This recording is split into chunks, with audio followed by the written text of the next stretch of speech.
बौखलाया संजय राउत, औरंगजेब से की प्रधानमंत्री मोदी की तुलना। संजय राउत ने कहा, मोदी उसी मिट्टी से आए हैं जहां से औरंगजेब पैदा हुआ था। लेकिन जिस मिट्टी से औरंगजेब पैदा हुआ उसी मिट्टी से वो लोग आए हैं। गुजरात में औरंगजेब का जन्म हुआ था ना। जवाहरलाल नेहरू के साथ संजय राउत का बड़ा बयान, कहा मोदी जैसा घोरी और इतना क्रूर व्यक्ति कभी पैदा नहीं हुआ। इतना अघोरी व्यक्ति इस देश में कभी पैदा नहीं होगा। राजनीति में इतना क्रूर कभी नहीं पैदा। शाइना एनसी ने संजय राउत को दिया मुंहतोड़ जवाब, कहा संजय राउत अपना मानसिक संतुलन खो चुके हैं। उनकी मानसिक संतुलन तो वो खो बैठे हैं, या शायद उनका जो डेस्परेशन है यहाँ दिखाई देता है। महाराष्ट्र के पूर्व मुख्यमंत्री उद्धव ठाकरे की अगुवाई वाली शिवसेना यूबीटी के नेता और राज्यसभा सांसद संजय राउत ने प्रधानमंत्री मोदी को लेकर के बेहद शर्मनाक और काफी ज्यादा आपत्तिजनक टिप्पणी की है। आपको बता दें कि संजय राउत ने प्रधानमंत्री नरेंद्र मोदी की तुलना एक क्रूर शासक औरंगजेब से की है। आपको बता दें कि संजय राउत ने सीधे तौर पर यह कहा कि नरेंद्र मोदी जैसा अघोरी और क्रूर इंसान भारतीय राजनीति में पैदा नहीं हुआ है। दरअसल संजय राउत ने जवाहरलाल नेहरू से लेकर के पीवी नरसिम्हा राव का जिक्र करते हुए कहा कि भारतीय राजनीति में ऐसा अघोरी और इतना क्रूर व्यक्ति कभी पैदा नहीं हुआ। जब हम मोदी जी के पूरे व्यक्तित्व को देखते हैं तो हमें डर लगता है। वे कहां से आए हैं? वे उसी मिट्टी से आए हैं जहां से औरंगजेब पैदा हुआ था। औरंगजेब गुजरात में ही पैदा हुआ था, है ना। अब जिस तरीके से संजय राउत का यह बयान सामने आया है, सोशल मीडिया पर जम करके संजय राउत की किरकिरी हो रही है। इसी के साथ ही सियासी घमासान भी तेज हो चुका है। दरअसल संजय राउत के इस बयान को लेकर के शिवसेना और बीजेपी ने करारा पलटवार किया है। वहीं दूसरी ओर शिवसेना की प्रवक्ता शाइना एनसी ने सीधे तौर पर संजय राउत को यह कह दिया कि संजय राउत अपना मानसिक संतुलन खो बैठे हैं। लेकिन संजय राउत के जिस बयान पर इतना भारी सियासी बवाल हो रहा है और संजय राउत को लेकर के लोग सोशल मीडिया पर ट्रोल कर रहे हैं, एक बार संजय राउत का ये बयान सुनिए, जहां पर संजय राउत ने प्रधानमंत्री मोदी की तुलना औरंगजेब से की है। आपने कहा दूसरा मोदी हो नहीं सकता, क्या कारण है? आपने कहा कि अभी दूसरा मोदी हो नहीं इतना अघोरी व्यक्ति इस देश में कभी पैदा नहीं होगा। राजनीति में इतना क्रूर कभी नहीं पैदा। इस देश में पंडित नेहरू, इंदिरा गांधी, लाल बहादुर शास्त्री, नरसिंह राव, राजीव गांधी, बाबा साहेब आम्बेडकर, बाला साहेब ठाकरे ऐसे बड़े बड़े महान नेता इस देश में इस मिट्टी में जन्मे हैं। लेकिन जब हम लोग मोदी का पूरा कैरेक्टर देखते हैं मोदी जी का, तो डर लगता है ये कहां से पैदा हो गए। लेकिन जिस मिट्टी से औरंगजेब पैदा हुआ उसी मिट्टी से वो लोग आए हैं। गुजरात में औरंगजेब का जन्म हुआ था ना। जवाहरलाल नेहरू के साथ उनकी तुलना की 4000 दिनों का उनका उत्सव भी मनाया जा रहा है। औरंगजेब भी 4700 दिन सत्ता पे था। आपको मालूम? आपको मालूम? औरंगजेब क्या देखो, औरंगजेब इस देश में 4732 दिन सत्ता पे था, बादशाह था। तो क्या करेगा? नेहरू से तुलना करेगा? मोदी से तुलना करेगा? पंडित नेहरू 16 साल से भी ज्यादा समय तक इस देश के प्रधानमंत्री रहे। पूरा विश्व उसके सामने झुकता था। मोदी असली विश्व गुरु थे। मोदी चॉकलेट नहीं खाते थे और चॉकलेट लेके विदेश में नहीं घूमते थे। देखो, जब तक इस देश में अमित शाह और मोदी जी का राज है तब तक ये चलता रहेगा। कोई भी चुनाव फेयर नहीं होगा।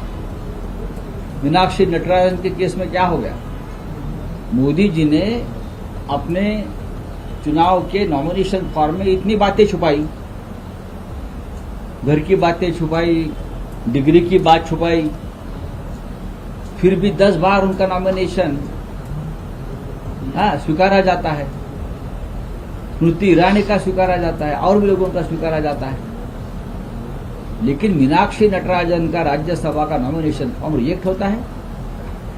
कोई कारण नहीं, कोई वजह नहीं है। और सुप्रीम कोर्ट सुनने को तैयार नहीं, चुनाव आयोग सुनने को तैयार नहीं। इस देश की क्या हालत बना रखी है आप लोगों अब एमपी तोड़ेंगे तृणमूल के, विधायक तोड़ेंगे तृणमूल के, फिर शिवसेना को तोड़ने की बात करेंगे, एनसीपी की तोड़ने की बात करेंगे।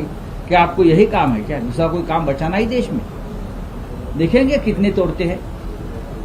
जब हमारे हाथ में सत्ता आएगी, मैं आपको बता रहा हूं, तो उनको सड़क पर तोड़ेंगे हम। जनता के मन में जो गुस्सा है ना, मैं देख रहा हूं। देखो आप, वो आगे दौड़ेंगे, जनता पीछे दौड़ते रहेंगे। महाराष्ट्र में भी ऑपरेशन टाइगर की चर्चा है, तो अरे उद्धव चर्चा ठाकरे मातोश्री में मीटिंग लेने वाले। हमारी तो मीटिंग हमेशा होती है, विधायकों की, कॉर्पोरेटर्स की, सांसदों की। पार्टी का काम है। कल देवेंद्र फडणवीस ने कहा कांग्रेस डूबता जहाज है। देवेंद्र फडणवीस अपने आप को क्या समझते हैं? आप अपनी पार्टी की चिंता करो। जब आपके हाथ में सत्ता नहीं रहेगी तो आपको डूबने के लिए पानी भी नहीं होगा। यहाँ लोग बिन पानी के तालाब में आपको डुबाएंगे, समझा? ये संजय राउत बोल रहा है।